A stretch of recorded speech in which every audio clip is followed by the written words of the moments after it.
All right, everybody. The LRT crew is here, and we are shooting with out of ammo, shooting the bull. So we could interpret that 100 different ways, but long story short, when you're out of ammo, what's there left to shoot? So we're going to sit here and hang out and talk about our recent outdoor endeavors. So, guys, go ahead and introduce yourselves for maybe some of the newer LRT followers who don't know who you are. All right, I'll go first. My name is John Solinsky. I'm one of the reviewers for LRT. Been doing it since the beginning. Shoot a lot of NRL, PRS, high power, long range, all that kind of stuff. I'll go Guy, next. No, I there you go. lied. Guy will go next. Okay, I'll Go for it, Guy. next. Also, an LRT reviewer. Just came on not too long ago, the beginning of this year, and I shoot a lot of NRL 22. I actually host matches for the NRL 22, but I'm also active in PRS 22 and regular PRS centerfire. Hit it, Justin. All right, finally. So I'm a reviewer as well. I don't shoot competitions. I'm the oddball out of there. I may end up shooting a little 22 stuff this year, but I love to varmint hunt and big game hunt, and I'm a big time gear geek, so I love testing out new stuff.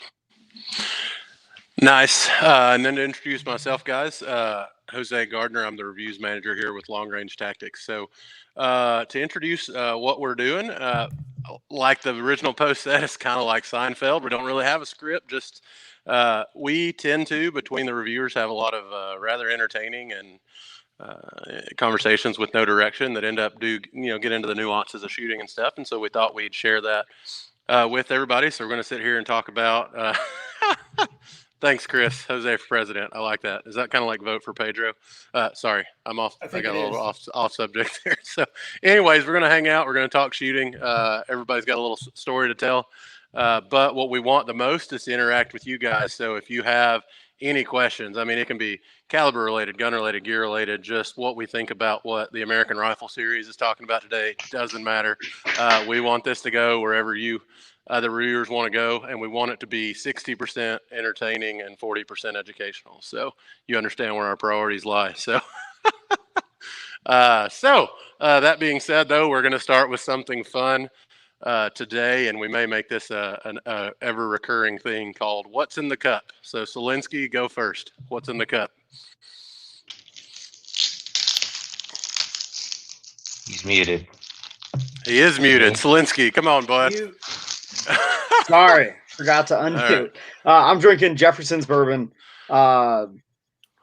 Forget where it comes from. I actually had another bottle that was aged at sea. I guess they aged it on a ship in cask. That was really good, really smooth stuff. This one's just a regular bottle, but I enjoy it. Nice. Santiago, an old wooden ship. Yeah. All right. So I've got Ballatin chocolate whiskey. This stuff is straight danger, but it's fun. So we know, or we're going to leave the best for last. So Guy, go. Okay, so I am drinking. See if I can Looks like hand sanitizer. It is. So it's Smoky Quartz Distillery. It's bourbon whiskey small batch, veteran owned and operated. I got this through the bourbon exchange that we did over the holidays. I'm not a huge bourbon drinker, but it's actually pretty tasty and I like it. Yeah, I got a bottle of that as well. That was some good stuff. Yeah. All right, Justin. You got to answer before we dig into the meat of shooting. I'm the designated driver tonight, and I've got cookies and cream Gosner's milk. Gosner's is the best. Complete with a little straw that I can lift my pinky when I drink. Heck yeah, man. Isn't that the stuff that used to come in UGRs? Yes. It probably you get like is. A pallet of it? Yes. You can sit outside in 120-degree weather for 6 months and it doesn't go bad. It's amazing. It's the best stuff ever for hunting. If you want like a really good treat, that's what you have. All right, so we're going to kick into shooting. Solinsky, I see you just muted again. We are going to let Solinsky tell us about what I'm going to call the wild ride that he took Saturday morning. The wild ride, yeah. Yeah, you could say that.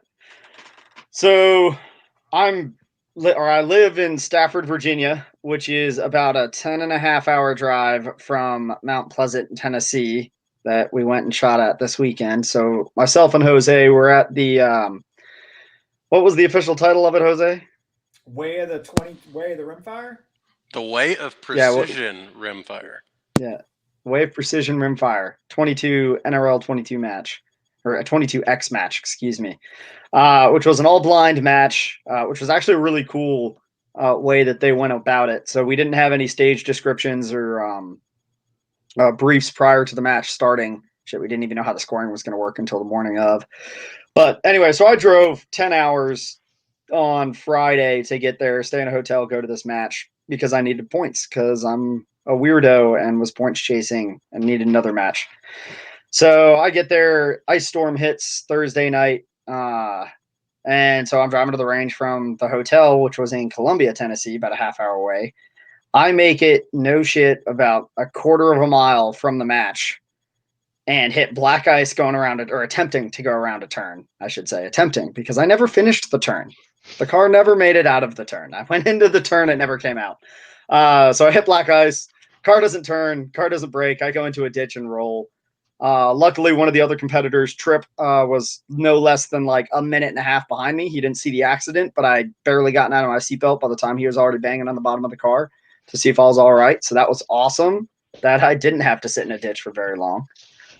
So he helped me get out and then sat with me until the paramedics and sheriff's department showed up. We loaded all my shooting stuff in his truck and went to the range and dropped it off. And then I went back and hung out until the tow truck driver showed up. And then the tow truck driver dropped me off back at the range so that I could shoot. So that was my super fun Saturday morning. When you drive 700 miles, don't wreck a quarter mile from the range. It's not fun. I'm gonna start calling you Ricky Bobby, wrecking right before the finish line. Yeah, right? It reminds me of that meme with the guy with the fishing for the dollars, like so close, like reeling up the dollar, like you're so close to the range. Just joking. That was like the second to last turn. Just nothing but Speaking of almost at it, you see that trophy in the back that's bigger than Zelensky's head. What percentage did you lose by, Zelensky? One hit. 10 points out of a possible 800-point match. 1,000 points. 10 points out of a possible 1,000. Oh, yeah, possible 1,000 points. I lost by 10. It's tough. Yeah. You almost had it. So Almost! Good yeah, times. I've had matches like that, man. But then again, I've had it both ways. I've won by very little and lost by very little. So the comments are good. I like them. Jose, your audio's dead. Wow, Yeah, I need to learn how to use this thing. Hey guys, do you mess with tension when reloading? Neck tension. Justin, take it away. No, I mean I use expander balls still, so I need to buy a mandrel one of these days. I do use different bushings so that I don't oversize my brass, but all of my brass neck tension is set by an expander ball, roughly 2 to 2.5 thou.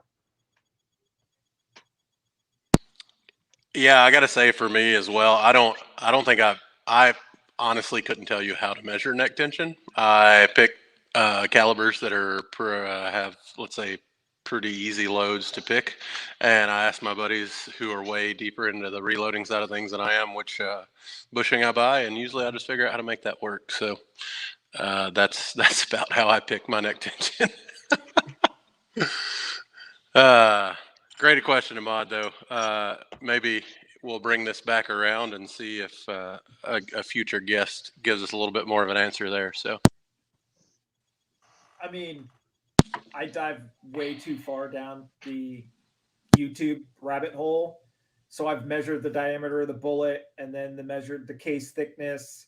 And then I just end up buying a bushing and going from there. But I have a really weird reloading process anyways. So yeah, I take it way too much for no other reason than I just like piddling.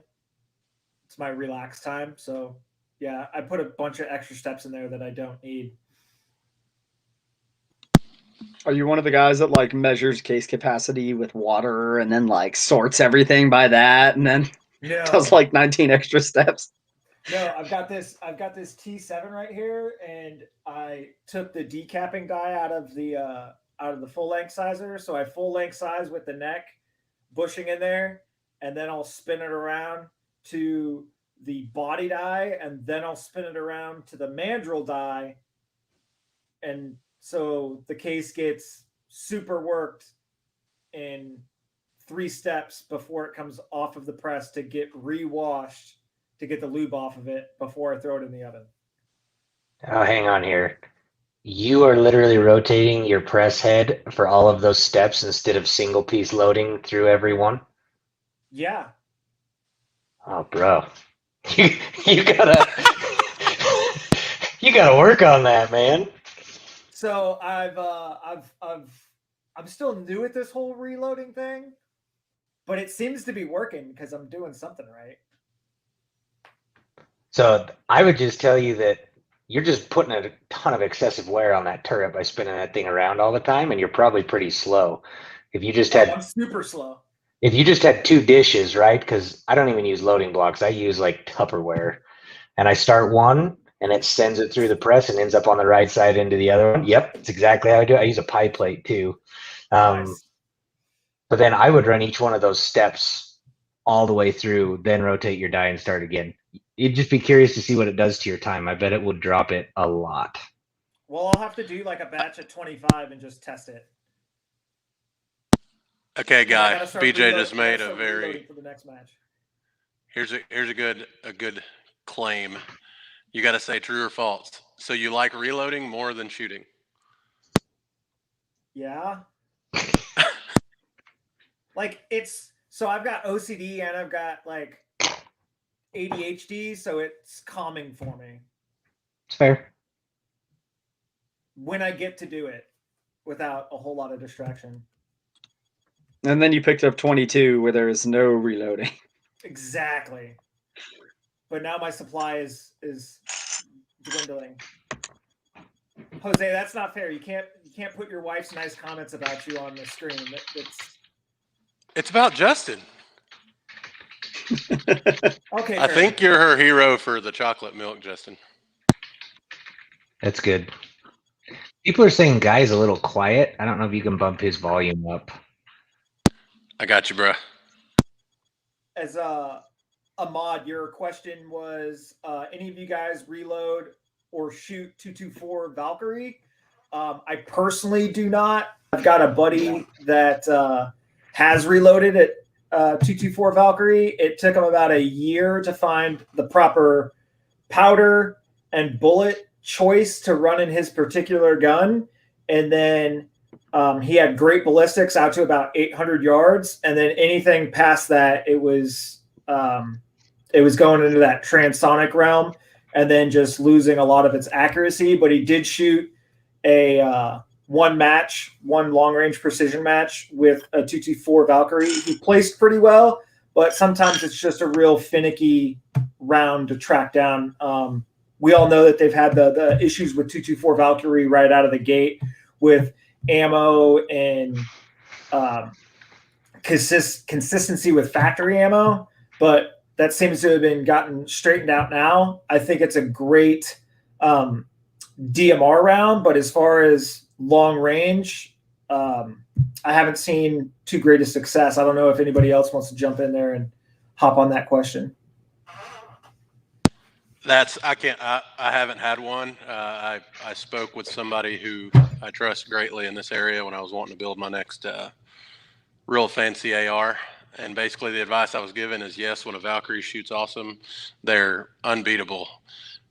But your chances are just as likely you're going to wear the barrel out trying to find something that works. So and the 223 is the easy button, and that's the direction I go. So. Did you ever look at like a 6AR turbo? I don't even know what that is. Sounds a lot like 6 Grendel. So Sounds like unicorn farts.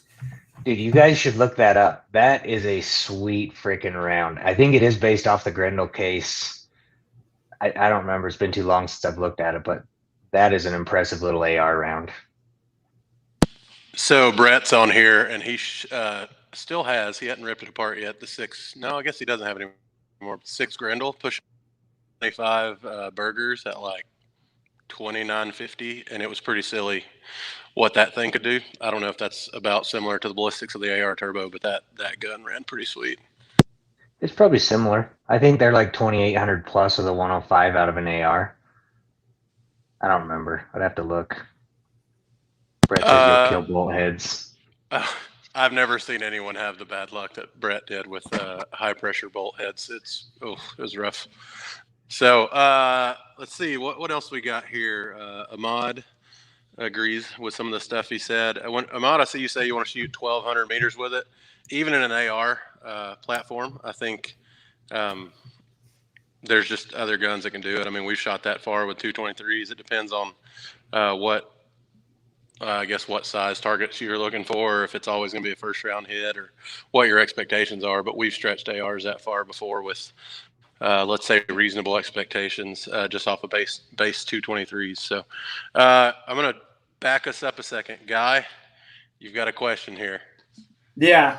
Would I say that my SDs decreased by doing all those steps? I just started loading 223 for this particular gun.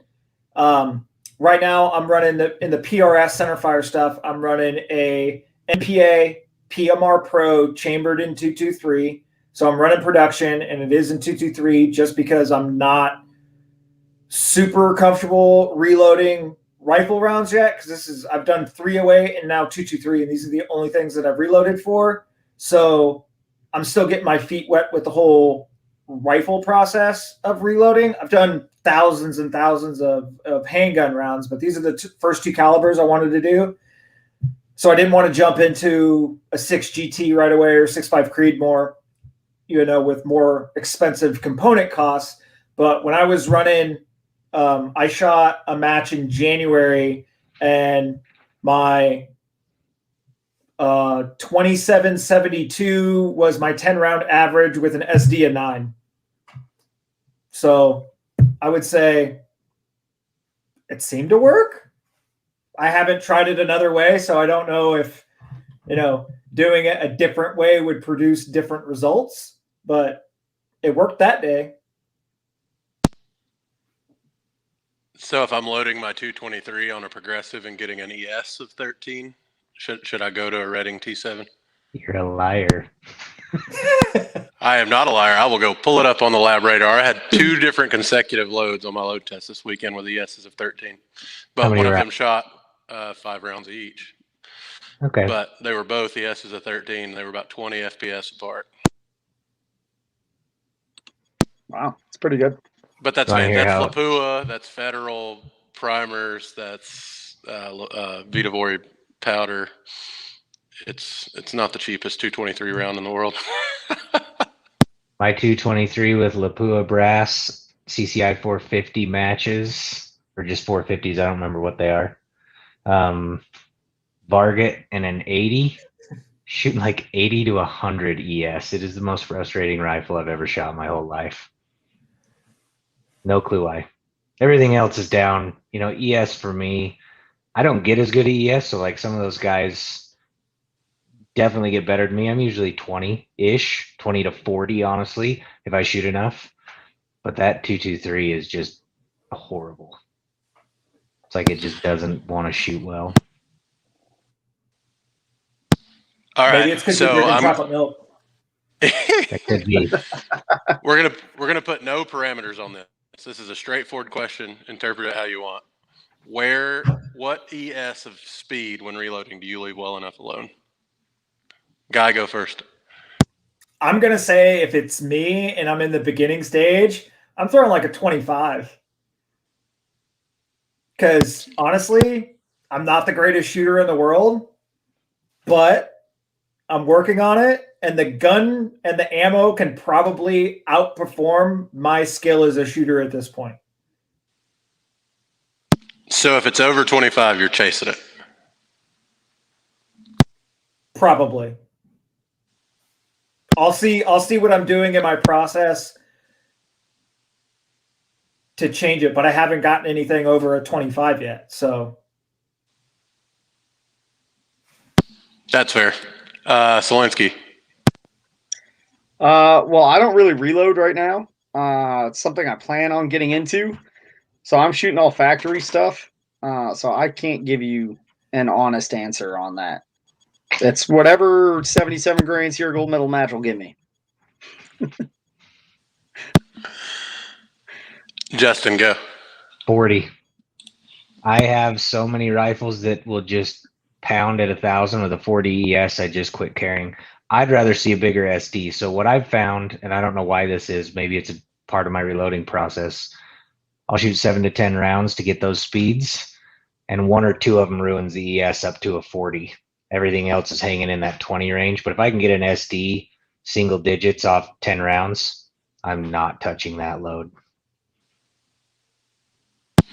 Yeah, I'm actually with you. I mean, I reload on a progressive for one, but 25, I'm like, that's it. I'm probably not even going to chase it to keep up with it down the road. But even sub 40, if it's shooting right, sub 40, right? Not for an ELR gun. An ELR gun, you may, let it go.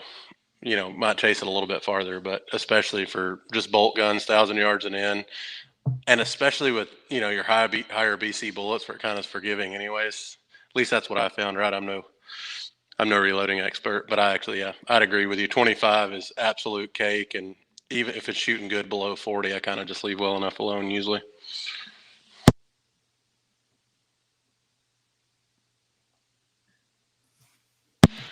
Okay, so the Brett has spoken. Let it be said. Well, Brett needs that level of ES for his to help his shooting capability. So Tyler's got a good question on there about how many shots for that ES. I think 10 minimum.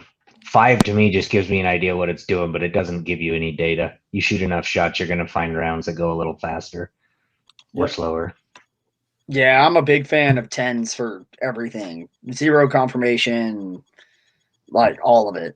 When people do like 3 rounds for groups or SDs or whatever, you literally have to be off by 30% to get one of those rounds to actually give you an idea of what your load's doing. So it's just not enough.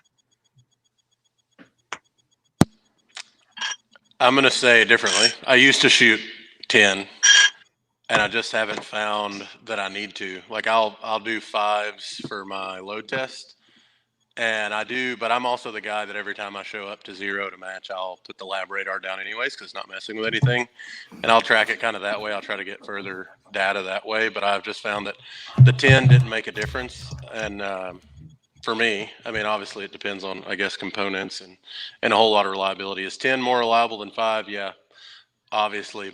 But like, I think even, okay, if you got 10, you're still going to, when you sit down and reload 100 rounds for a match or a shooting day or whatever, there's going to be something you didn't quite, a scale off that you didn't throw, you didn't catch or whatever. And you're going to have even more variability than that anyway. So I guess what I'm saying is I don't actually even take my load data as Bible. I think it just gets me, it kind of shows me where I want to be, and I run that average, and life just is what it is, which I'm no bench press. Any of you, obviously, our audience here could be anything from bench press shooters, long range hunters, PRS, rimfire, anything in between. Yeah. If you want to be a bench press shooter or something more precise than what we do, then your answer's probably going to be different. But I think for my style of shooting, I honestly have I used to shoot 10 and have found that 5, never doing 5 each didn't hurt me, especially if I really paid attention to my loading practices, specifically during the reloading test.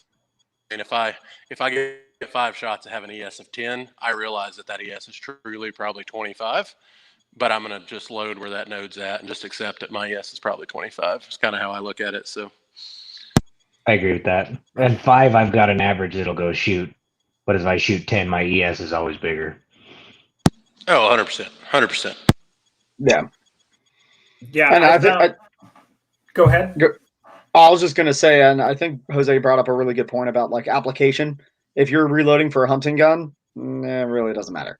If you're reloading depends for on what you're hunting. Well, yeah, depends on what you're hunting, what range. But like, if it's your average hunter 500 yards and in, they can be running an ES of 50, and it really, it's That's not true. going to make that big of a difference. But like going down the rabbit hole, I met a guy at Long Range Nationals at Camp Perry a couple of years ago that literally didn't seat all of his projectiles fully and would remeasure his chamber before every match, and then seat them in the bed of his truck to his chamber measurement every match, and knew that like after 3 matches, his chamber measurement or his throat erosion shifted at 1,000th. And like, that's how he did all of his loads. But that was bullseye slung 1,000-yard shooting, which is a completely different beast than minute of plate for PRS, which is completely different than minute of elk. Like, I agree.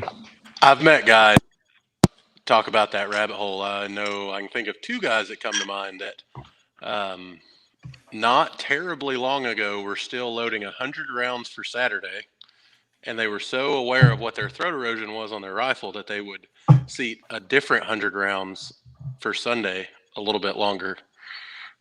And that's just a little bit harder than I want to try, I think. Yeah. Like I said, I'm the biggest variable in my setup, not my ammo or my gun. Like, I shot a match on Saturday, and right in the middle of my stage, something got in my eye. Shit happens, and I, had to deal with it. Like, it is what it is. I was like, crap, something's in my eye, like, trying in the middle of the stage. And I didn't even get to finish the stage, like, because I was too busy trying to get crap out of my eyes so I could see. Of course, it had to be my right eye, which I'm right eye dominant, so I'm trying to shoot my clunker of a gun, at 450 or whatever it was. So that's a great segue. We all said that we could hate on Guy because Guy was shooting this weekend in Florida. So Guy, tell us about that. Let me tell you about this. So that whole weather front that's coming through the U.S. right now, well, it decided to get to Florida a little bit early, and it was really, really cold on Saturday. I was at the range Friday to just validate some data because it's a new load. I switched powders because I was doing compressed loads on this other powder. So I was like, man, I'm not super comfortable with that, getting a lot of pressure signs, flat primers and such. So I switched to a different powder. I did some load development tests for how much powder and velocity and all that other fun stuff, but I haven't tested them at distance. So I ran out to the range, fired my rounds. Everything was really good. And then Spencer Berry, who's the match director at Altus, was getting ready to set up. He was shutting down the range, getting ready to set up the match. Because Altus is my home range, I, did whatever I needed to do to help him. So hammering in the stage numbers and all that other stuff. So I was doing that while he was setting targets or whatever. And then we get out there Saturday morning. I get out there at 6 and it's dumping down rain the entire time. Typical Florida. And then it was probably in the cold for Florida. Yes, really, really cold. In the 40s, which doesn't compare to anything that's going on this week. I know it's cold in other places, but 40 in Florida is the world's coming to an end. They canceled school today because they said that there might be ice on the roads. John, you can attest to ice on the roads, but that's not a thing down here. That's not a thing down here in Florida. So, it's been pretty cold out here today. It was 25 this morning, but Saturday was really good. Shot 10 stages. Beginning of my match started off really, really well. This is my first year actually shooting in the PRS, as a paid regional member. Last year I shot a couple matches with my 308 and then finished off with my 223 once I got it. My Nemesis stage that I've zeroed 2 matches prior, I cleaned the PRS barricade. I cleaned a couple other barricades, dropped one on the long range stage, and then got back up to the top over by the rocks at Altus. If you've been there, you know what I'm talking about. Got on the school bus and was like, yeah, I can do the school bus. I cleaned it last time and took 7 shots, dropped 2, and never even made it to the last position. So I got like a 5 on that one. Should have been an 8 or a 9. And then, yeah, had a bumpy middle and then a really solid finish.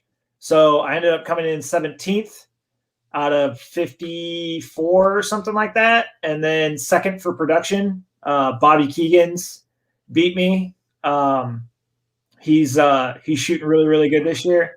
So I'm a big nerd and have been like tracking all of this stuff. So last match he beat me like by 18 or 19 shots, and then this match he only beat me by 10 shots. So I'm closing in. They say that you got to knock down all your 5-meter targets, and then by the time you look up, you'll be 500 meters down the line. So Bobby's my next 5-meter target. So I'm trying to knock him down, and then I'll probably be closer to the top of the leaderboard. But it was a good match overall. 17th out of 54th. That's pretty good for like my 3rd PRS match since getting this gun. So we got a good question here, but I have to ask this before we go to the next question. You said you shoot production. What scope do you have on the gun? So, great question. Glad you asked. I am running a Vortex Razor HD, the original, the Gen 1 with the 5mm turrets. Instead of the 10mm turrets, the super tall and clunky looking one. MSRP at $2,000. And that's because that's what I had available. I'm still not sure that I would ever call the Collis that just got announced as a production scope, but I laughed at that. We're going to leave that one alone. The $2,500 with an MPA PMR or a GAP PPR, when some guy that has a custom build off of a Tika Actions over there crying. That's just... So I realized the fault of my ways post getting the PMR, right? Bobby Keegan's is running a MPA PMR Pro and 6 BRA with a Strike Eagle on it. So we're running the same production gun. His is just in a much fancier caliber than mine. Mine's 223. His is 6 BRA. He's running a less expensive scope than my scope, MSRP wise. He's just got more skill behind the gun at this point, but I'm catching him. But yes, the whole $5,000 production class rifle, like, yeah, it's becoming a little out of touch with reality in my mind. Yeah. I'm checking the pawn shops to find a beat up 223 or 243 or whatever, and I'm just going to show up to a match and shoot a like straight off the pawn shop shelf gun. That's what I'm thinking about doing this year. All right, that production limit's just not realistic anymore. Yeah, we're gonna leave that production subject for another time for now. But it's so much fun. Down a rabbit hole. So we have a pretty good question here, which I think pertains to a couple of us in the group. What's your take on barrel tuners? Do you spend the time to fine tune a load, or do you find a good ESSD and then fine tune with a tuner? Justin, have you used your tuner on guns you've loaded for, or only the rimfire so far? Just my rimfire, but I like to read about that kind of stuff. I think it's a fine tune, not a macro tune, right? So you would be much better off getting your ES where it needs to be first and then tuning with a tuner. But the cool thing about it is that you see guys with factory ammo that could have an ES of 50 or 75 even. And with those tuners, they're bringing them down into sub-half MOA. It gives yourself a fighting chance, right? Like, I don't know what you'll deal with as far as like positive compensation at distance, but I think it's to irk the last little bit out. It's not a replacement for a good load to begin with. Yeah, I don't think it saves a barrel either. You know what I mean? Like if it didn't or it won't save a load either. If it sucks, Yeah. it probably sucks, right? I'll give my anecdotal experience. I have 2 tuners. I've only had them for I've had one of them for about 3 weeks now. But the first one I put on a 6GT. And basically what I did is I loaded 200 rounds of a break-in load. Like basically I shot 10 rounds through the barrel, only 10 rounds. And then I did a load test, 25 rounds, 5 charges of 5 shots. And I found the best one out of that, which was like an ES of like, I don't know, 24. And it shot sub half MOA. And then I loaded 200 rounds just because I wanted to get 200 rounds before I did load work again. And what I found was when at about 100 rounds, it sped up a lot, sped up like 60 feet per second. And it did open up a little bit, probably closer to 3/4, maybe 1 MOA. And I put the tuner on it, and I had about 60 rounds of that original load left. And my ES was still low. My ES was still very acceptable. Like we said, that sub 25, it was way down that road. And I was able to tune it back down to sub half MOA, which means I'm not doing any more load work. I'm just going to run that. So that's a very specific instance. I don't know if you can do that every time, but that is one thing that I appreciated about the tuner, right? That it did I didn't have to go chasing anything else. I had leftover ammo anyways. I had to put through it, figured out that I could make that ammo run, and I'm just going to keep loading it. And then for my rim fire, I do think it helped just because, so I did a lot test and found a really good lot of Lapua Cinerex. But I did come across 500 more rounds of Cinerex in a shop that was not anywhere near the same lot.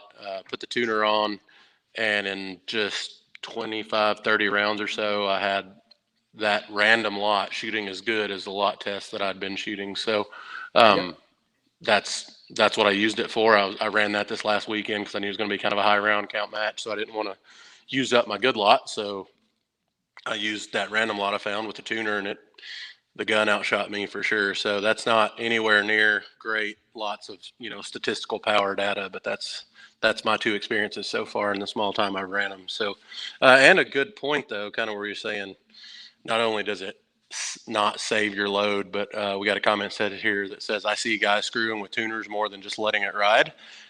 Justin, did you read the no, I guess it wasn't in the instructions. I went Googling just how to use them and kind of came across an article from not the guy that does the ATS. I think it's Eric Cortana, right? That is the EC tuners. Cortina. And Eric was talking about like people asking if you could mess with it during the day. And basically he said you could if you know what you're doing, but he highly wouldn't recommend it. But he also gave the instructions on like how to do it if you wanted to do it. And that just seemed like a real frickin' trap to me. I would not, wouldn't do it. So, but that's just me. Take that all with a grain of salt. So. And that's one of those things that I've seen. I mean, my biggest pet peeve that people do the same shit as Kestrels. Like as soon as we induce something that's a great tool that you can use to help yourself, people just think that it's a magical wand that'll somehow fix their crappy shooting. And so now they're just like, well, the tuner's got to be off. It's noon. I tuned it at 5 this morning. I've got to tune it again. That's not how any of that shit works. Like we all go to matches. You see 19 dudes on the firing line spinning their Kestrels around because the wind changed direction. Like, well, pay attention to the wind. Stop fucking with your Kestrel. Yeah, we had a tailwind pretty much all weekend. It was kind of tricky because it would be coming from like 5 o'clock and then 7 o'clock and then 5 o'clock and 7 o'clock. And you just saw dudes doing this the whole time. I'm like, you have 3 giant range flags right behind you. Just look at which way they're blowing and go from there. Like, I don't think I held off of plate all weekend. And I'm running a subpar caliber. Mind you, the guy that won the entire match was shooting a 223 in TAC class, and he won the whole match. Okay, I have to stop you, guy. Justin, we have an important question. Oh, I'm good. I've still got one last sip, and I got a water, so thanks, Jess. Okay, guys, we can confirm Justin does not need more chocolate milk. As far as the tuner thing goes, I bought one of the ATS tuners. So, and this kind of tunes into another question. I've shot stainless steel barrels on 22s, and I'm shooting a proof 18.5-inch carbon fiber on my Rimex right now. And it was shooting about a half-minute group at 50 yards when I'm out of the box with match ammo, SK rifle, match, red box, shoot about a half-inch. I put on that tuner and I fine-tuned it, gross adjustments at first. And then once it started to tighten up, did a little bit of fine-tuning, and I'm shooting like sub quarter minute. So I think for the 22, I don't want to say it's a necessity, because I got plenty of guys that are murking my face that aren't running tuners. But for the inconsistency in lots for 22, and there's so many variables we can't control with that, I think a tuner is a solid investment if you're shooting in the open class. I can agree with that. Great question here. I'll volunteer to go last here to make sure everybody gets a thought in. But what are your opinions about carbon fiber barrels versus a fluted steel barrel? And I'm going to put some perspective on this and put words in this Facebook user's mouth, since it won't show us his name or her name. But I'm going to guess this is with the implicit thought that it wants to be a lighter weight gun, like a hunting gun or a field match gun, or for whatever reason they want to be light. So go team. I've never had a carbon fiber center fire barrel, although I have shot a couple. They're pretty nice. I mean, but you've got the trade-off. I mean, it kind of depends on what the purpose of the rifle is, in my opinion. Like, I just shot a friend of mine's 260. It's in a Manners mini chassis with a super lightweight scope on it and a carbon barrel and a titanium can on it. It's clearly a backpack hunting gun versus, you just take out a gun out of your safe with a range gun or a spiral fluted or anything crazy like that. I mean, I think it depends on the purpose of the firearm, but I mean, I've shot fluted 22s and a carbon fiber barrel 22, and I like the carbon fiber 22. It makes it a little bit lighter, a little bit more easier to manage when you're shooting offhand. But other than that, I don't have too much experience.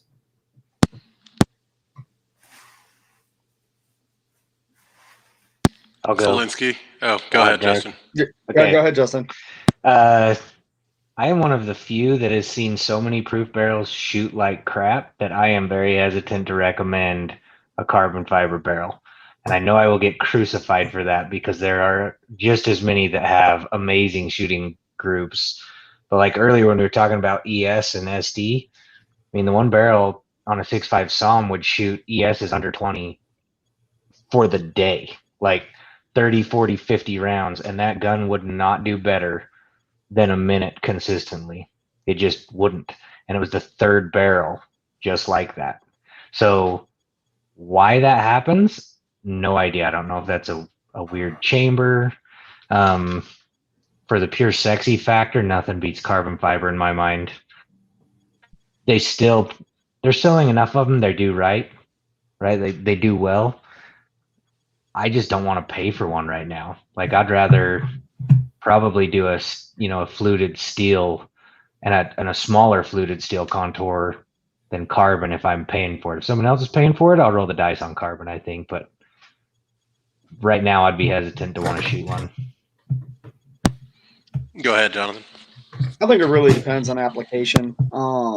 Carbon initially, like the industry, tried to push into competition, and for the most part, you won't see carbon at competition. They weren't able to compete with the consistency, especially as barrels heated up initially. I know they solved most of those issues now, but like there's a reason companies like Proof now offer steel barrels, and they shoot steel during matches.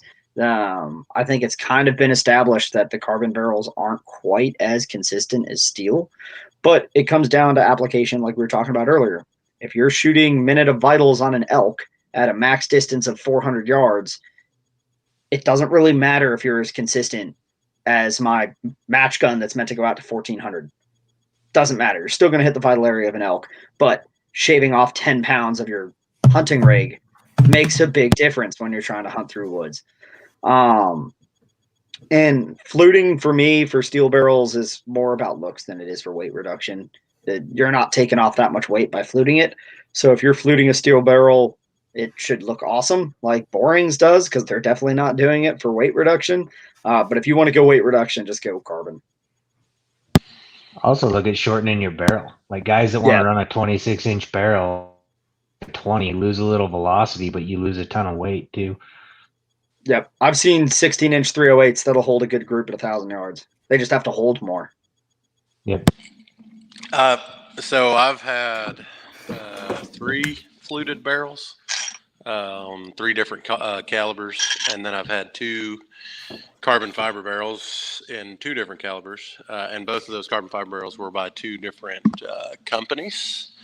And this is let's bear in mind, a couple of companies came out with some this year, especially if it, the new companies that haven't been running carbon fiber. We can't speak to that. Like, has Bartlein and Benchmark and Excalibur all figured it out? I have no idea.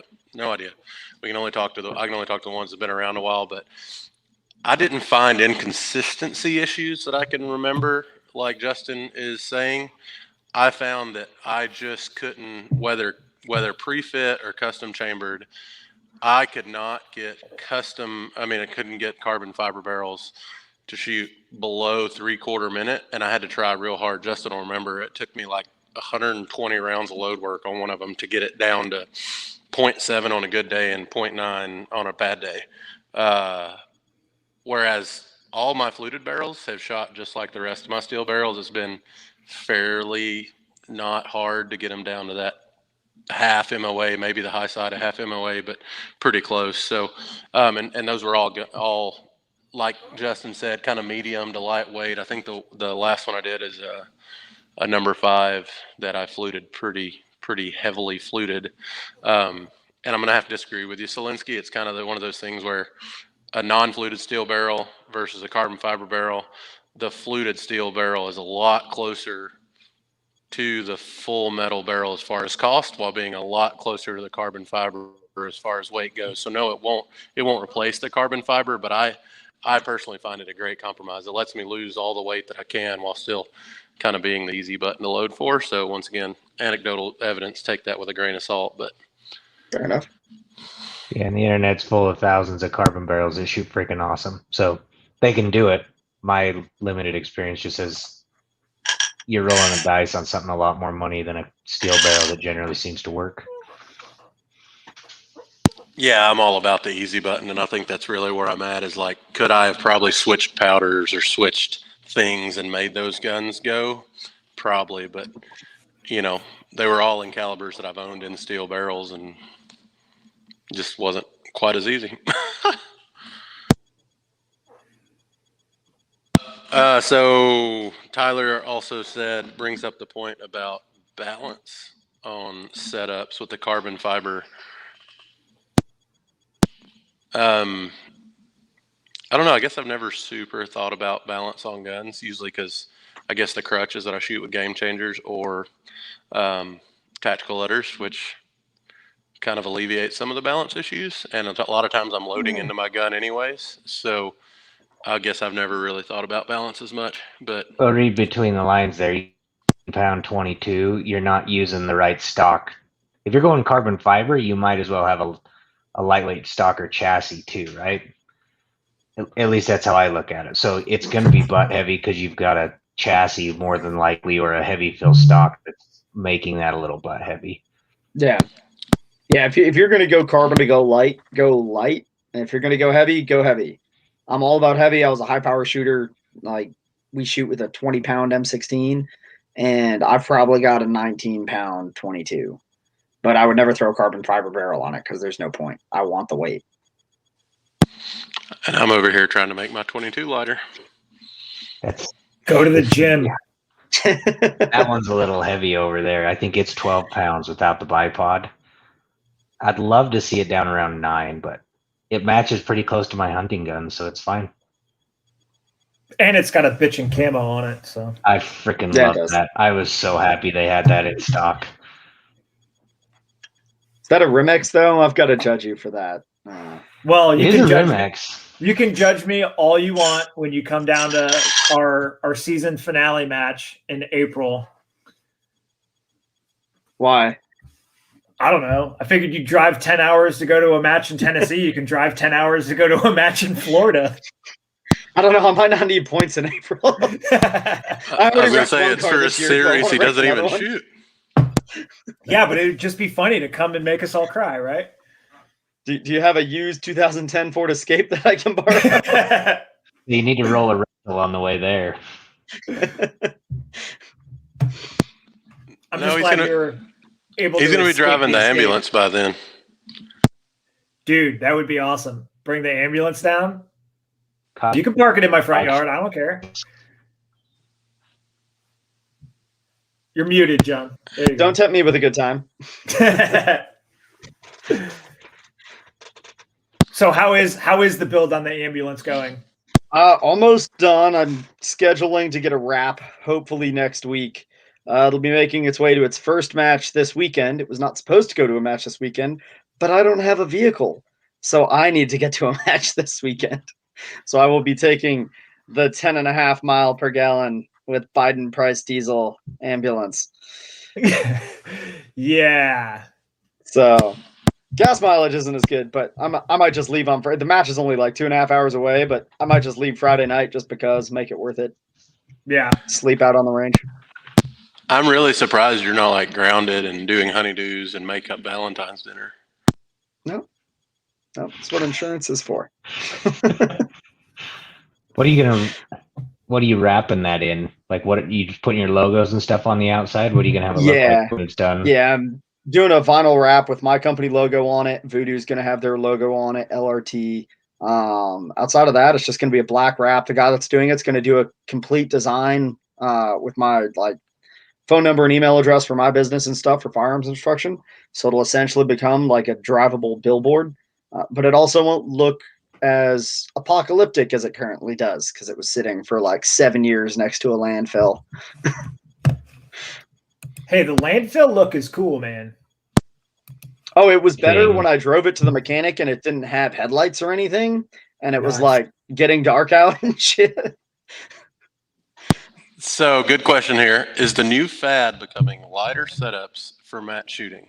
Heavy seemed to be the popular choice last year. I would say lighter setup showed up when NRL 22 started putting in positional stages. Because people are wimps and don't want to learn how to shoot standing properly. And on your centerfire stuff, you've got the NRL hunters where weight matters. You can't be over 16 pounds, right? And then you got a bunch of guys. It's been fun to watch their builds trying to get under 12 pounds. Like, some of them are really struggling to do it, but it's because they're more comfortable shooting their heavier guns. They want to get right up to that 12-pound limit. So that, at least on social media, there's been a lot of those posts of 12-pound match guns for those NRL hunter matches. I complained when I built my hunting gun and realized it was like at 11.5 pounds with a bipod and was like, crap, I got to figure out how to cut weight on this thing. So it kind of confuses me a little bit that guys are piecemealing their stuff together, which I get it. There is still a lot on the table, right? There's great sponsorships and guys want to win. I'm the most freaking closet competitor in the world. But I feel like guys trying to piecemeal a gun to hit that 12 and also be right there at 12. I'm like, how about you just put your hunting gun out there and shoot, right? I don't know. Maybe that's just me. And if I come in over 12, then I guess I'll come in over 12. I haven't weighed it in a while, but I'm pretty sure I'm 11.5 and was pretty mad about it. So, see, but to go back to the question though, sorry, what to give my 2 cents because Wentland cares so much. I think it's just an overcorrection, right? The trend was oh, heavier. Like the JV, what do they call it? The JVC contour, and Proof came out with the competition contour, which was a straight one, which kind of confuses me, right? Because there was tons of heavier than that bench rest profiles all along. I don't know much about the history of barrels, but I don't understand why we had to come out with new profiles or what contours, I guess, whatever you'd call it. But I mean, I went to an MTU and I'm from an M24, and I'm kind of regretting it. I thought the M24 was a pretty sweet spot, but I don't know. It does seem like I think the trend is a correction. I don't think, right? I mean, my first match gun was like 9 pounds just because I didn't know any better. It was a 308, but I don't know that we're going to go to like lighter in the term of going back to where we were 4 years ago. I think it's just we got real extreme in one direction, and now we're kind of trying to figure out what's practical and real. So that's my 2 cents, anyways. I think going lighter on the NRL 22 side, or the PRS 22, whatever, PRS rimfire. I think the PRS rimfire, people don't care because most people aren't going to put in a positional stage. And then on the NRL side, the monthly course of fire that's provided, they haven't put a positional stage in like the last 2, maybe 3 months. Maybe Solinsky. I'm not 100% sure. I'm pretty sure they switched it to once per quarter because so many people were complaining. Right. So it's not like we got to hold our big old guns up anymore. And at that, you could use a sling. So just sling up. But as far as like going to the lighter stuff on competition, I don't see that because everybody likes watching trace too much. Like if the gun doesn't move, you can watch where your trace is, if you can catch the trace, and where your bullet's going. If people go too light, they're going to have to fight the recoil reduction and like recoil management. So they're not going to be able to lax on their fundamentals, in my opinion. Most of these top level guys have good fundamentals, but you can't tell me that they're breaking the best shot every time. 1, there's a clock. 2, they're trying to, if it's a time stage like the PRS barricade, or you're shooting like the AG Cup where every stage is timed and there's $1,000 on the line, like it's just not practical. Guys are going to use their 23-pound rifles, set it up there, and break that perfect shot. I'd rather get my impacts than possibly, win $1,000. I'd rather get my hits and make it to the next day than, burn it down and throw one off the edge. You know what I mean? Like, I think I'm going to create a controversial opinion here and say that when the question was, is that the trend?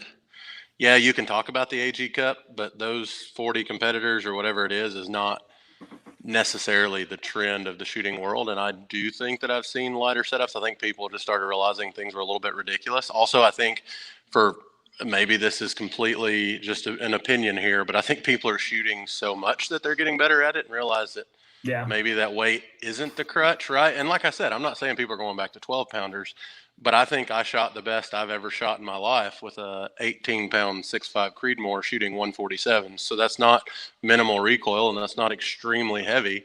But I think people are just realizing it's kind of a lot, right? And right, if I'm good enough to get to the AG Cup, I shoot enough that my muscles are used to a 25-pound rifle. But I think guys that shoot one match every 2 months and don't dry fire a lot realize that 25-pound rifle taxes as much on their muscles, even going barricade to barricade, as it does actually helping them, right? When you could square up behind your 18-pound gun and still probably watch trace. So maybe I'm wrong, maybe not, but that's my 2 cents anyways. Well, we promised everybody an hour. I don't want to hold anybody up, and we're probably hard to watch for an hour anyways. We're kind of goofy. So anyways, any parting thoughts here? I didn't tell the guys that we have to do this, but we're going to do this anyways. What's your parting nugget of wisdom for the week? You go first, guy. Suck less and make bold corrections. I like that. Bold corrections is true. Guys, trust your bullet. Solinsky, what did you say this weekend? What's the one thing that never lies to you on the range? Did Solinsky freeze up? Have we lost Solinsky? Dang it. He's frozen solid. Dang. He turned something really interesting on his computer. All right. Well, Solinsky said your bullet's the one thing that doesn't lie to you on the range. Bold corrections is true. If you missed by a mil, correct a mil. I'm with you, guy. Justin, what about you? That's kind of the same thing for me. And it's taken me a long time to learn that because I'd break a shot and be like, maybe I didn't break that right. And I'd shoot again and land in the same freaking spot. So yeah, trust what your eyes showed you, right? Trust the impact. I think I think he's frozen solid. He turned something really interesting on his computer. All right. Well, Solinsky said your bullet's the one thing that doesn't lie to you on the range. Bold corrections is true. If you missed by a mil, correct a mil. I'm with you, guy. Justin, what about you? That's kind of the same thing for me. It's taken me a long time to learn that because I'd break a shot and be like, maybe I didn't break that right. And I'd shoot again and land in the same freaking spot. So yeah, trust what your eyes showed you, right? Trust the impact. Yep, I like that. Dang, I'm the one that asked the question, and now I'm sitting here kind of y'all have got my mind on trust your impacts. Dang, y'all done made me blank. I guess mine is your gear won't make you better shooting will. Get out there and shoot. So with True that, story. hope with that, hope everybody enjoyed this. I will leave with a shameless plug. We're trying to grow our reach, trying to grow our audience. So if you're watching this, and if you're watching us on YouTube and don't realize we have a Facebook page or Facebook group, make sure you go search those, tell your friends about us.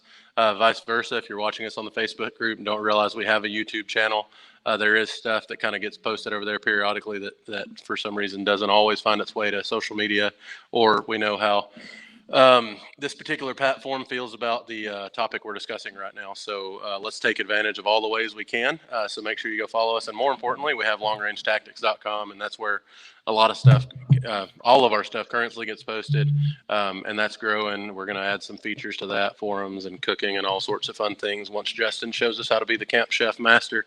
So with that, like I said, we're going to do this about every 2 weeks. So put, what would that be? Would that be March 2nd on the calendar? Whatever 2 weeks from today, 7:30 Central, whatever that is in your time zone, be sure to join us. It may not be the same four. We're going to rotate it and try to give you differing opinions and differing bull crap every week, every 2 weeks. So thanks everybody for their time. Give us some feedback, and we hope you enjoyed. Thank y'all. Thanks, guys. See you guys.